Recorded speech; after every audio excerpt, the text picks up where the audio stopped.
የሀገራት መሪዎች፣ የተቋማት ኃላፊዎችና ሌሎችም ሰዎች ለታላላቅ ጉባኤዎች፣ ለአጭር ጊዜ ስብሰባና ለንግድ ትርኢቶች ሀገር ሲሄዱ ኮንፈረንስ ቱሪዝም ወይም ማይስ ቱሪዝም ይባላል። እንዲህ ያሉ ዓለም አቀፍ ጉባኤዎችን ማዘጋጀት ኢኮኖሚያዊ ፋይዳውን ስንመለከት የውጭ ምንዛሪ ገቢን ይጨምራል፣ ንግድና ኢንቨስትመንትን ይስባል፣ የሀገር ውስጥ ኢኮኖሚ አንቀሳቃሾችን ያግዛል። ለአብነትም ሆቴሎች፣ ትራንስፖርት አገልግሎት ሰጪዎችና የስጦታ ዕቃ መሸጫዎችን መጥቀስ እንችላለን። በርካታ ዓለም አቀፍ ጉባኤዎችን ማዘጋጀት በዓለም ላይ ተወዳዳሪ ለመሆን ያግዛል። በተለይ ደግሞ መሰል ጉባኤዎች የንግድ ትርኢቶች ገጽታን ለመገንባትና ተአማኒነትን ለማዳበር ትልቅ አስተዋጽኦ አላቸው። በተጨማሪም አቅምን ለዓለም ለማሳየትም ይረዳሉ። የቪዛ አገልግሎት መዘመን፣ የዘመነ የሆቴል አገልግሎት፣ ሁነትን የማዘጋጀት ብቁነት፣ በዚህ ውስጥም በቴክኖሎጂ ብቁ መሆንን ይጠይቃሉ። ሌላው ተወዳዳሪ ከሚያደርጉ ነገሮች ውስጥ የመሰረተ ልማት ግንባታ ሲሆን በዚህ ስራ ውስጥም ከተሞችን ማስተዋወቅ ያስችላል።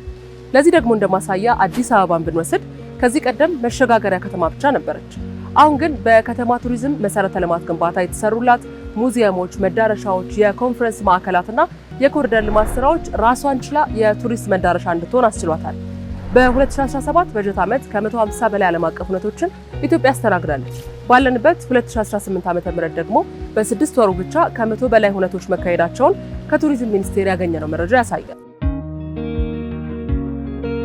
የመደመር መንግስት የቱሪዝም ዘርፉን በማልማት ሀብትን በመግለጥ የስራ ዕድልን እየፈጠረ ይገኛል። በተለይ ደግሞ መሰረተ ልማትን ከመስራትና የተሰሩትን ከማደስ ባለፈ ለማይስ ቱሪዝም መነቃቃት ሚኒስቴር መስሪያ ቤቶችና የተለያዩ ባለድርሻዎች ሁነቶች ወደ ኢትዮጵያ በማምጣት በዘርፉ ትልቅ አስተዋጽኦ እያደረጉ ይገኛሉ። በመጨረሻም የዘርፉ ባለሙያዎች የማይስ ቱሪዝም ማዕከል ለመሆን ይህን ቢሰራ ይላሉ።